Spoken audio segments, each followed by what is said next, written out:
में। दोस्तों जैसे कि आपको पता है कि एक्सप्लोरिंग एजुकेशन आप लोगों के लिए डेली हिंदी न्यूज़पेपर से क्वेश्चन निकालता है जो आपके सभी वनडे एग्जाम के लिए बहुत ही बेनिफिशियल होते हैं। और इन करंट अफेयर्स के साथ साथ हम इससे जुड़ी हुई स्टैटिक चीजें भी देखते हैं। तो पहला क्वेश्चन कह रहा है what is the provision in policy for rare disease 2021। तो रेयर डिजीज 2021 में की जो पॉलिसी थी उसमें ये थी भाई जो रेयर डिजीज से जुड़ी हुई जो दवाइयां होती हैं उन पर कस्टम ड्यूटी कम से कम लगाई जाए। तो अभी क्या किया है, इनको फुल्ली एग्जेम्प्टेड कर दिया कस्टम ड्यूटीज से। ठीक है, इनको क्या किया है, कस्टम ड्यूटीज से फुल्ली एग्जेम्प्टेड कर दिया है, यानी कि अब रेयर डिजीज से जुड़ी हुई ड्रग्स पर कोई भी कस्टम ड्यूटी नहीं लगेगी। और अगर हम बात करें नॉर्मल जो आपके ड्रग्स होते हैं उनमें 10% की कस्टम ड्यूटी लगती है और जो लाइफ सेविंग ड्रग्स होते हैं उनमें 5% की। लेकिन जो रेयर डिजीज से जुड़े हुए होंगे उनमें बिल्कुल फ्री रहेगा, यानी कि कोई भी कस्टम ड्यूटी अब नहीं लगेगी। नेक्स्ट है यांगलिंग फेस्टिवल, जो एक फसलों से जुड़ा हुआ त्योहार है। कौन सी ट्राइब के द्वारा मनाया जाता है? तो ये टीवा ट्राइब के द्वारा मनाया जाता है और टीवा ट्राइब आपकी असम में देखने को मिलती है। तो असम की राजधानी दिसपुर टीवा ट्राइब मनाती है यांगिल फेस्टिवल, जो जुड़ा हुआ है आपके हार्वेस्ट फेस्टिवल है, यानी कि फसलों से जुड़ा हुआ है। नेक्स्ट है what is the new literacy programme. तो देखो लिटरेसी प्रोग्राम के तहत हम क्या कर रहे हैं कि जो आपके एडल्ट है जो इलिटरेट है, पढ़ नहीं पाए किसी वजह से, तो हम कोशिश कर रहे हैं उन तक भी एजुकेशन पहुंचे, उनको भी कम से कम इस लायक हम बना दे कि वो अपना नाम लिख सके, अपने साइन कर सके, डे टू डे के नॉर्मल काम कर सके। तो इसके लिए इस साल का जो हमारा टारगेट है वो है आपका 1 करोड़ का। ठीक है, अब की बार का जो टारगेट है वो कितने का है, 1 करोड़ का। पिछले साल का जो डेटा आया है, पिछले साल के डेटा के हिसाब से 22.7 लाख 22.7 लाख लोगों को हमने क्या किया, इस प्रोग्राम के तहत लिटरेट लिटरेट कर दिया है, शिक्षित कर दिया है। नेक्स्ट है who is the chief minister of Assam. तो ये आसाम का त्योहार था, इससे जुड़े हुए मैंने सीएम का क्वेश्चन डाल दिया है। डेली आप देखोगे इन क्वेश्चंस में आपको किसी ना किसी राज्य के सीएम या कोई सी ना कोई सी मिनिस्ट्री होती है, तो ये क्या करेगी, आपको एक लॉन्ग टाइम में बेनिफिट करेगी। तो यहाँ पर है who is the chief minister of Assam. तो आसाम के चीफ मिनिस्टर है हेमंत बिस्वा। ठीक है, हेमंत बिस्वा क्या है, आसाम के चीफ मिनिस्टर है, मुख्यमंत्री है।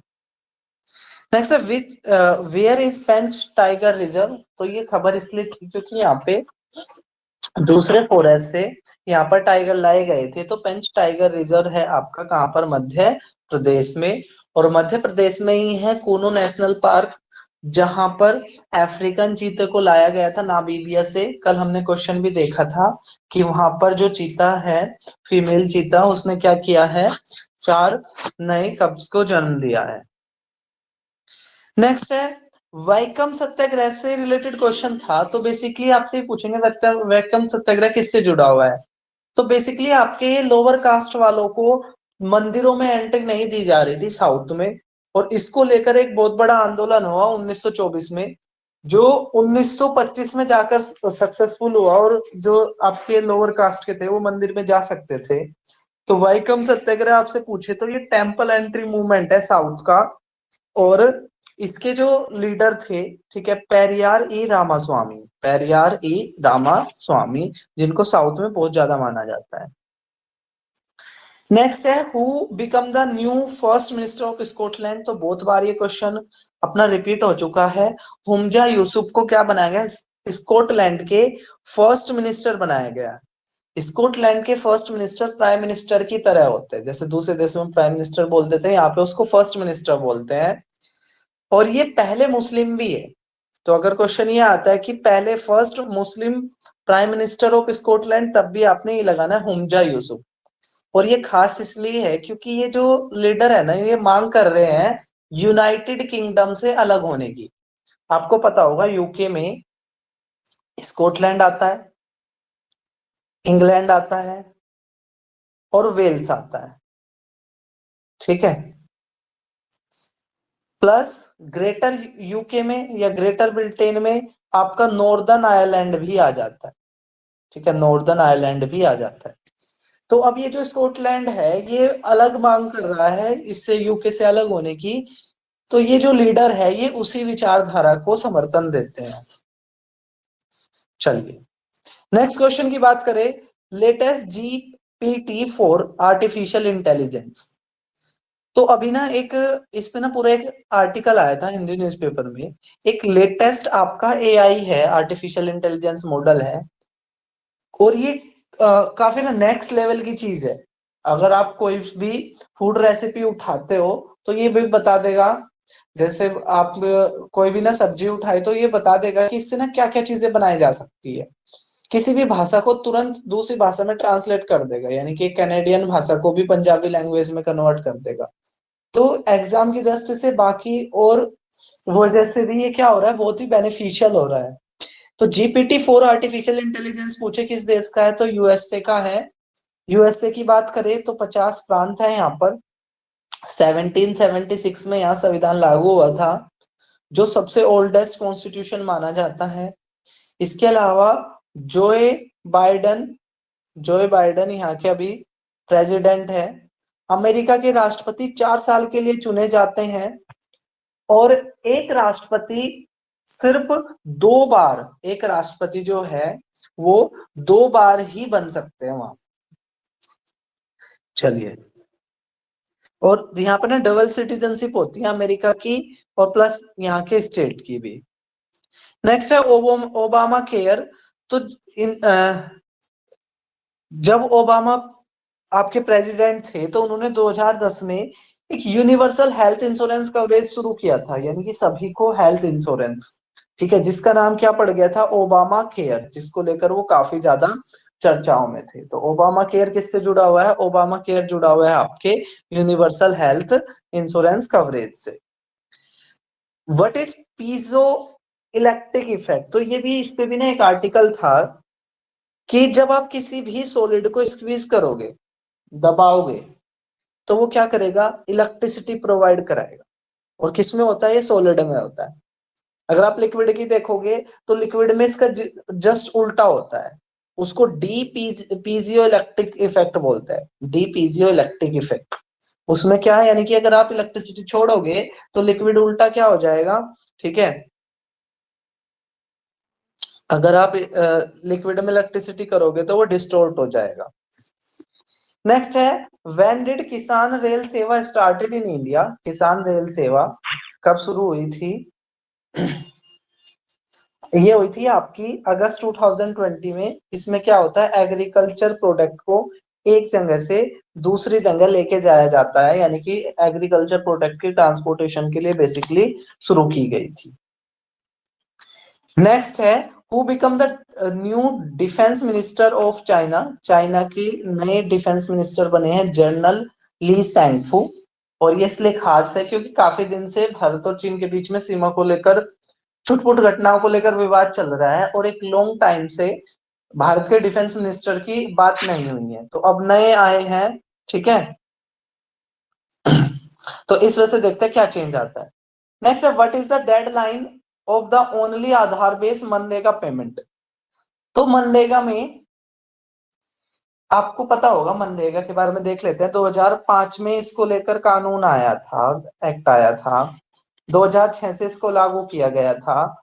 2009 में इसमें महात्मा वर्ड जुड़ा, इसमें से पहले नरेगा ही था। 100 दिन का लेबरस वर्क मिलता है आपका ग्रामीण क्षेत्रों में, और अगर सरकार नहीं दिला पाती तो आपको उसके बदले की कंपनसेशन मिलती है। और पहले तो इसमें क्या था, अभी ना इसमें 2 ऑप्शन है, एक तो आप अपनी सैलरी को अकाउंट में ले लो, एक आधार बेस्ड सैलरी ले लो। तो अब की बार सरकार ने क्या किया था, सरकार ने डेडलाइन दे दी थी 1 फरवरी की, 1 फरवरी से पहले सब क्या कर ले, शिफ्ट हो जाए किसकी तरफ, आधार बेस्ड पेमेंट की तरफ। फिर उसको लोगों की रिक्वेस्ट पर 31 मार्च तक एक्सटेंड कर दिया था। तो कल गवर्नमेंट का नोटिफिकेशन आया है कि ये आगे नहीं बढ़ेगी, ठीक है, आगे डेट नहीं बढ़ेगी, यानी कि लास्ट डेट है आधार बेस्ड पेमेंट किसमें, मनरेगा में, कौन सी, 31 मार्च। नेक्स्ट है who is the chairman of UGC. तो बेसिकली ये फॉरेनर यूनिवर्सिटी से रिलेटेड था, और एम जगदीश कुमार क्या है, यूजीसी के नए चेयरमैन है, वो सॉरी नए चेयरमैन नहीं, ये अभी के हैं, कौन, एम जगदीश कुमार। ये क्वेश्चन मैंने इसलिए उठाया क्योंकि फॉरेन यूनिवर्सिटी से रिलेटेड, फॉरेन यूनिवर्सिटी के लॉ से रिलेटेड बहुत कुछ चेंज होने वाला है भारत में। नेक्स्ट है H1B वीजा। आप जानते होंगे अमेरिका में, ठीक है, बाहर वालों के लिए H1 वीजा होता है, ठीक है।